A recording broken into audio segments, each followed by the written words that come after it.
Hope you're all well and enjoying your Saturday sessions. As I was listening through these sessions, I don't have anything magnificent to show you, like the other speakers, except what I thought my presentation or my session is going to be more based around how do you plan a lesson online?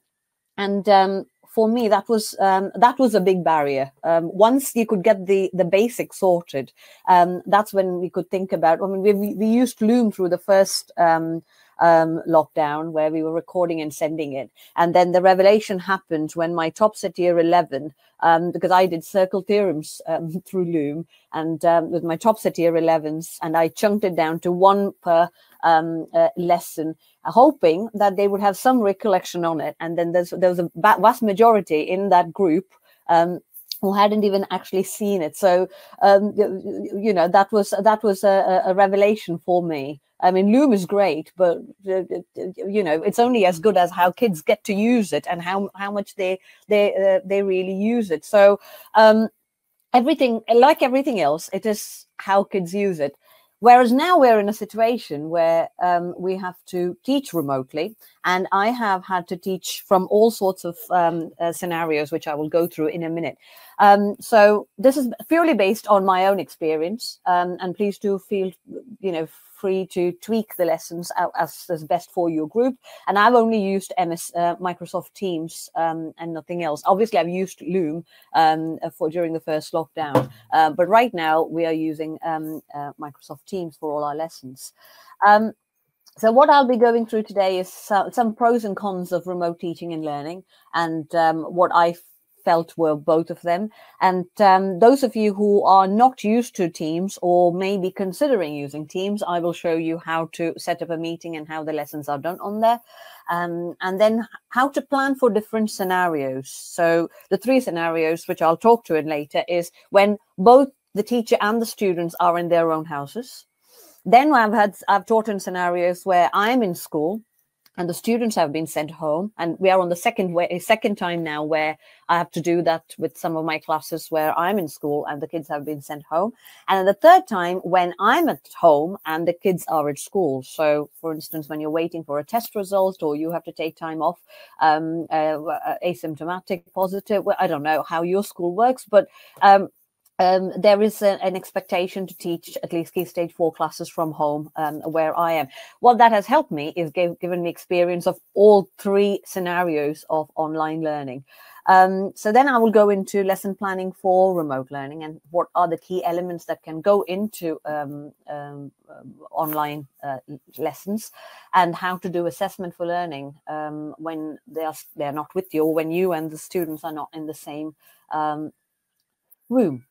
So the pros and cons, the key observation for me was there's no disruption in lesson at all. So nothing happens during the lesson. Ours are 50-minute lessons, and I am teaching for full 50 minutes. That never happens when we are together. So there's a lot more teaching time when you're away from students. And most of the time, actually not even most of the time, all of the time, kids are actually there waiting for the lesson to start when it's done remotely, which is not the case when they're coming in dribs and drabs, and then toilet, and then you have conversations, and it's easily 15-20 minutes after the bell before you actually get into the lesson.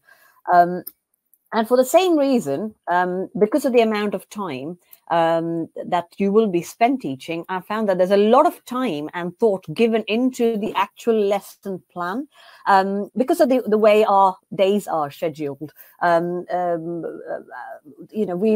not saying there's no thought given to it, but we have tested lessons that we can go to with a little bit of tweak here and maybe adding on a little bit there to suit our classes. Whereas now when you do online, there has to be serious thought given to how you're going to be teaching, what they actually need to know, and how this can come across on the screen, because you're not there to fill in that gaps that you would do when you're in the classroom with them, and how you're going to execute it. So everything has to be given a lot of time and thought.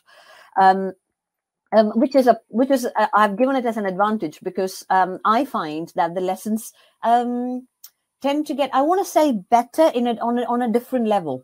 because all of us teachers, if we are given more time to plan a lesson, we can only make it better. So, there was a lot of time and thought given into lesson planning and execution. And I think that was quite nice. That's a luxury that we don't normally get. More flexibility for learners can lead to improved engagement. Now, I know people might differ on opinions on this one, but I personally had a few students who were totally disengaged when they were in a classroom environment, but during the first lockdown, they were on it. And I thought that was just mine, the odd, just a random streak of luck, and then spoke to other teachers who spoke the same thing. And then I did a little bit of reading up on it. And the National Foundation for Educational report released this report in June 2020, so just during our first lockdown. And schools delivering learning content to pupils through online conversations, of course, as a part of range of measures, have higher pupil engagement and an increased probability of having highly engaged disadvantaged pupils by 8 percentage points. Now, obviously, that was a report, and I'm not going to sit here and say it will work definitely, but you will start seeing some changes to some of your disengaged learners, because everybody is different, everybody's circumstance is different, and sometimes you will find that child who struggles to sit in a classroom and actually pay attention and be quiet. If given the freedom to actually have a drink and then move around, they're in a better position to focus. Again, it does not apply to everybody, and you will find exceptions to this rule. But I found it, my colleagues found it, and then when I did a little bit of reading, there was a report here as well, although it specifically says as a part of a range of measures. Like everything else, if overused or if we stick to the same thing, then it kind of loses the point a bit, which I thought was quite nice to share with you. The cons, every aspect of the teaching must be planned for, which is actually almost contradicting to what I said as a pro, which is lots of time and thought given to planning. What I found is when you're standing in front of a classroom and you're trying to teach, you will read students' expressions. And then if somebody looks lost, you can backtrack into your teaching and reiterate a point that you thought they might be stuck on. Or watching somebody's work, you can tweak your teaching there and then, whereas in an online lesson, you can't do that. So every aspect of the teaching must be planned for. So it involves a lot of time. So that is actually a disadvantage if you have to do that for every single lesson. It certainly feels like teaching in the dark, because as a part of safeguarding, if students are in their own houses, they have got to have their cameras switched off. And it certainly feels like what I'm doing now. I can't see anybody. I can only see my presentation here. But when you're doing it with students, you're not able to pick on those little signals that you would normally pick when you're in the classroom. Like we all found out today, likelihood of technical issues, both from your end and from the students. And so, we'll have to be totally prepared for that. And then possibility of teaching not being very enjoyable. You will have sessions when you will have done the teaching, and like my lesson yesterday with my year 9s, they have been sent home for the second time now because of an outbreak in their bubble. And I came out of teaching and it didn't go to plan. Like your classroom lesson, this can also very easily not go to plan at all. I think there is an expectation when they have done it and you think they have got it, when they come back into lesson, I think there is always a chance that you will have to reteach it to them. With 3 of the classes that I have done, I have found that I'll have to go back in because I'm trying to see how to put this in. When students are in the classroom, their view of lesson and how we teach is very different when they're in their homes and looking at a screen. And for a lot of students, transferring what they have learned at home to a classroom can be quite difficult. And a lot of students have actually told me, but we were not in the classroom then, as if that would make a difference. And for a lot of students, it certainly does make a difference where they are sitting, especially as you go down the the attainment areas. The lower attaining students mostly will find that if they're not in the same area that they are when they're listening to the maths teacher, then they're not learning the same thing, so they don't make that connection quite easily. Using Microsoft Teams, your classes will be set up here. So what I've done is, since I started making this presentation, Year 9s were sent home yesterday on Thursday. So yesterday I had to set up a lesson for them, and I thought I'll share the screenshots with you so you can actually see it. In our school, all the classes are added on to all teachers, so you can see your classes and your tutor group and everything has been added on. Then you click on whichever group that you want to be scheduling the meeting with, and then once you go there, on the top right here, there is a meet button which you can scroll down and you can schedule a meeting. And when you schedule the meeting, obviously, you don't have to put anybody in because the class has already been loaded in for you. So you don't have to sit there and type the student's email address there. And once that's been done, you send it. So you change the date, the time. So the time has to be during the duration of when your lesson is. And then you send it. Once you have sent it, what you need to do is go back into the meeting. And there is this option of meeting options. It's a very important area as far as a teacher is concerned, because what that does is lets you see who the students are. For me, I like students to be waiting in a lobby, because if they are in the classroom, then they can get used to the chat function, and they can chat while you are in the lesson. If it's a one-off lesson, it would have been fine, but looks like for us it's going to be an ongoing thing. So I would like to have almost the same kind of behavior policy, that they're not talking when I'm talking, and the behavior and the expectations to be in place when they're online with me as well. So I like them in the lobby, so that only me can, but I need to allow them into the classroom. Allow attendees to unmute. Yes, we need that. And who can present, most importantly, if that is the only thing you change, this is what you need to be changing. Only you can present, so that kids don't mess around, basically. And like I was saying, I've taught on all three scenarios, where both myself and the students were in their own houses, the first lockdown, and then second time I was at school and the students are sent home. Like I will be 2 weeks I did it, and I'm going to be doing it for another 2 weeks. And then when I had a test done and I was at home, and my students were at school. So I've done it from all three levels. Whilst there are no massive changes, there can be some changes that can be made into your lesson planning that will make learning a little bit more effective for students. So prep before the lesson, before all of the three scenarios. Obviously, you need a good Wi-Fi, although expected to go wrong, especially if you're sitting in school and your entire department is trying to access a Wi-Fi to teach. Then you will find that the Wi-Fi signal will be weak there. So a few weeks ago, when we did it with the Year 8s, we found that the entire maths classes, everybody was laggy because we were all sitting in the same corridor and we are trying to use the Wi-Fi. Have Teams and only lesson material open, because if you have to share the screen, then for confidentiality purpose, don't have anything else open there. A paper and a pen handy, and there has been occasions when even I had an access to a mini whiteboard. I'll tell you why and how I used it in a bit. And if you're in the classroom, then obviously you can access Teams on your laptop. And it's also helpful to have access Teams on your desktop.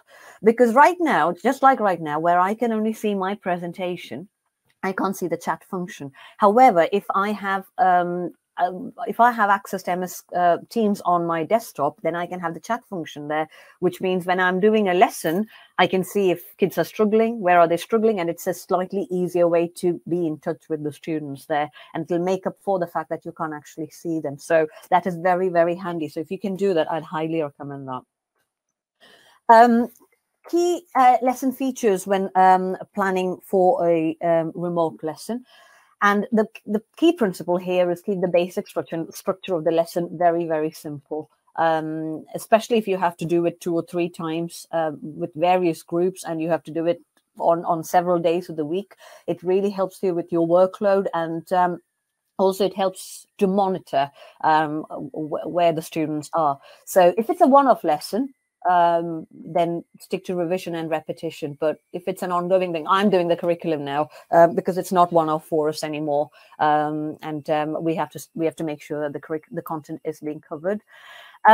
For a starter, I will go through individual bits in bit, but for a starter, anything that's a quick recap or something that students can refer to prior knowledge, that students can look up easily, is highly recommended, because what you in a classroom, you would make it more challenging. You can tweak it, you can provide scaffolding where possible, but none of this is possible because they're not there. So something that's quick and snappy and something they can refer to is easily.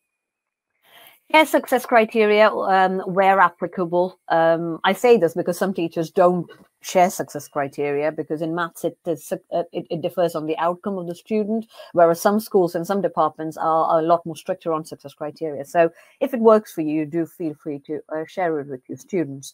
I heard one of the speakers talking about examples. I'm pretty sure it was Adam, and that was, I agree with that. Examples that you present to the students have to be chosen so carefully, because you don't have the luxury of tweaking it.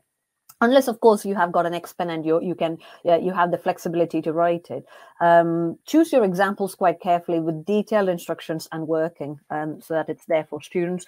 My personal go-to is I do the model I do, we do, you do. And this came from a book by Craig Barton.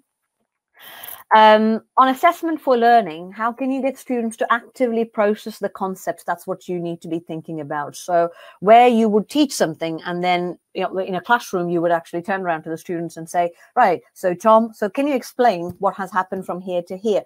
Now, you could still replicate that in online. However, you can't expect to get the same kind of response, because the student's microphone might not be working, or there might be things happening in the background that the student is not comfortable pressing that microphone button, unmute button to speak to you. So all of that needs to be taken into account when you're thinking about how assessment for learning can be done. And I can show you a couple of ways how I did that. Asking targeted questions really helps. And I normally say, right, Tom, can you can you explain why I did this method, and can you type it in the chat function for me? And that's why it's important for you to have. Oh, I can't. I'm rubbish at maths. I can't help you with that. I'm sorry. You said Tom. I thought you. Sorry. I'm joking. I'm trying to be funny. I'll let you carry on. I thought I stopped something then. Right. Okay. Right. I'll try and use a different name then. How will students communicate with you? Again, the chat function is easy for the less confident, for those whose microphones are not working. Always have that chat function open so that they can. Whereas your more confident ones, or the ones who will not stop talking in the classroom, is happy to click that unmute button and actually have a conversation with you, which you will actually enjoy when they're not in front of you, more than when you have a noisy class in front of you. So microphone and chat on Teams, and then using mini whiteboards if students are not in class. So what happened was once I was at home and my students were in the class, and I had the deputy head. I was presenting on the big screen, and the deputy head had the laptop in front.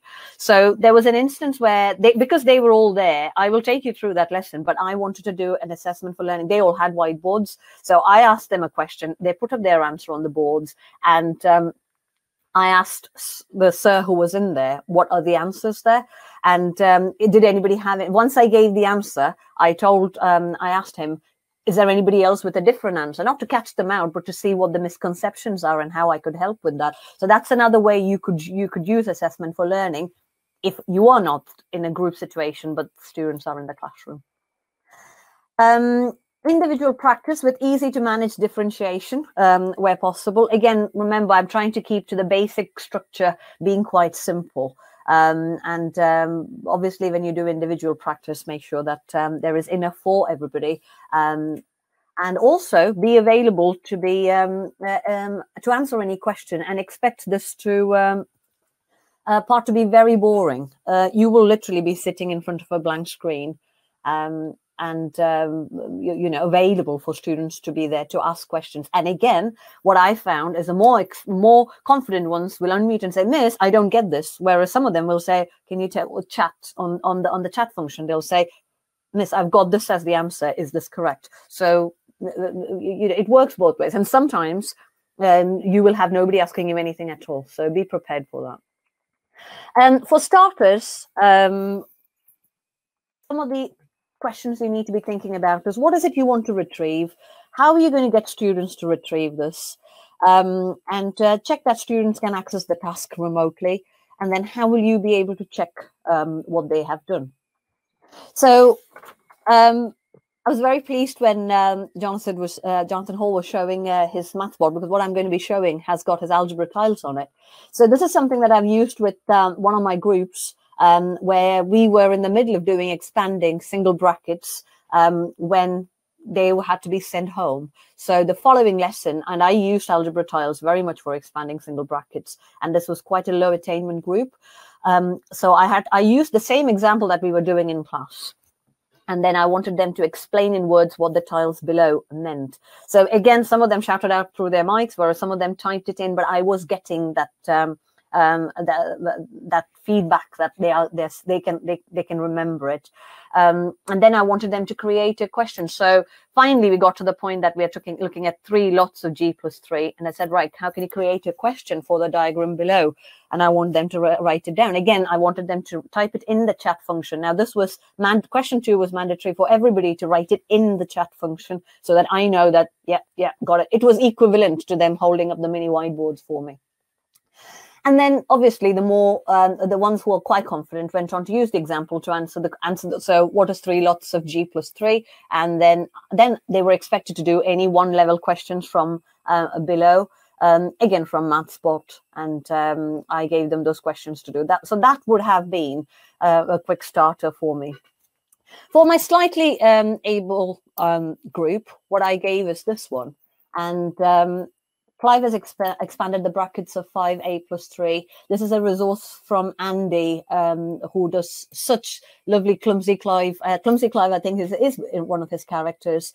And Find the Mistake. I think you will find him on TES, and he's on Twitter as well. 5a + 8, what mistake did he make? And the student answered. I mean, we discussed it in class, and I said I need to get pictures of it when you are done, and they actually send me the picture of it as well. And this is from a student work. So questions like this will really get, it can be used as the starter, because I'm now going into solving equations by expanding the brackets. So a starter of any of these nature will really help me get into the nitty-gritties of what they actually know. Another starter I used, now this was with a top CETIA 10 group that I'm teaching. And this is the one where I was not in the classroom, but they were in the classroom. And funnily enough, this was the very first day of school in September. So the first day back, I couldn't get in because I was waiting for a test. And I was really, really disappointed. It was to create a mind map of everything you can remember on the first line. Graph first 2 minutes to work individually. Because they were working together, I was able to do first 2 minutes to work individually in silence, and they had to get everything. And I said must include explanations and diagrams. And after the first 2 minutes, I said compare your mind map with your friends and add on anything you might have missed out on it. And again, it gave them a feeling that everything was back on track again, because I normally do this kind of pair share activities in the classroom. And the only exception was I was not in the room to see and guide them and provide scaffolding where it is. So the way I got around that is by so once they got to that level, I said, can we now look at what should have been there? So I said, right, you should have gradient on there. You should have, with an explanation and calculation. So they were going around and checking it. Y-intercept, equation of a straight line, table of values, and then what does that mean? And then I went on to targeted question, right, Callum, can you tell me what does that mean and how does that differ from that? And they were able to give me from a classroom environment. And these are some of the results that's produced. And as you can see here, the first example has got some information on there, and they have shown how they can find the gradient. And this is after 6 months of lockdown, remember, so there's a lot of things that people would have forgotten at that point. And this is another student's work where they forgot that about table of values completely, and when they were discussing, they wrote it down. And then a third one where there is looks like hardly just the bare minimum there in that. So you will get a range of work, and I didn't want to just show you the best ones there. So I chose the ones that had a variety of different varying elements of what you get from a mind map on there. For the main part of the lesson, like I said, one well-demonstrated example for students to follow, and insist on them writing it down and highlighting it as an example. If possible, invest in an X pen. For those of you who might not be aware of what it is, it's a pen, and then you get a little board that's smaller than an iPad, really, that you connect onto your laptop, and you can actually write on PowerPoints. So because lockdown was becoming a more of a regular feature for us, our department has invested in one. So every teacher has got one that you can actually write on, which means you get a little bit more flexibility, that if somebody is stuck on your example, the others can actually move on to the main task while you can actually add another question for that student to do under your guidance. So that's a good addition to have. This is something I tend to do for the main with one of the classes. And again, I got this from Emma McCree's book. Can't remember the title. The title's gone out of my head now. So I do solving equations. I tend to use the visual representation here. I've given them one example. And then we do. At this point here, I tell them, right, so Beth, can you tell me what has happened here? And then Beth will either unmute herself, or she will type on the chat here that, you know, we've put it on both sides and we're adding 5 here. So she will say, tell me what has happened from each step to the other. And I can actually use a lot of questioning here to targeted students who I know well enough to see if those students have actually got it. And from there, you do, and this is for them to do it on their own. This is something that I would have used with them in classroom anyway. So it's not that I have planned anything totally different. Checking understanding. Now, these are the things that you would normally say in your classroom, but make sure that it's on a screen. You will now see a question. I want you to type your answer in the chat box, but do not send it in the chat until I count down, because if everybody has got 3 as the answer, the person who probably has got 7 will be less inclined to put the 7 in there and would want to, and it won't give us a right understanding of who has actually got it. So I tend to be quite strict on do not send the answer, do not click on enter until I count down 3, 2, 1, which is what I would have done with the whiteboards anyway. And then a question like this, which option gives the correct method? And then students have to type in A, B, C, or D.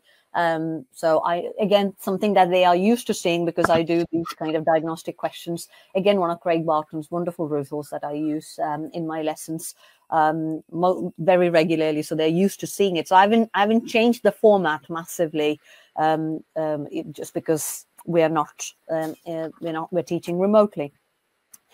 And then when it comes to practice questions, obviously you can give something like this and then I would say solve each of the equations above, and then I can provide the kind of differentiation in the way I want. Can you identify a pattern? I have a feeling this is from variation theory, and then explain the reasoning for the pattern. So yes, they are getting the practice, but at the same time, there is a little added level of challenge in there for them. And this is something that I have added on purely for the remote learning. It's a help desk. Again, I would have gone around and I would have added things in the books for students who are stuck, which I can't do. So I'll have, it's there. Practice for, again, this is another way of practicing. You can do level 1, level 2 kind of practice.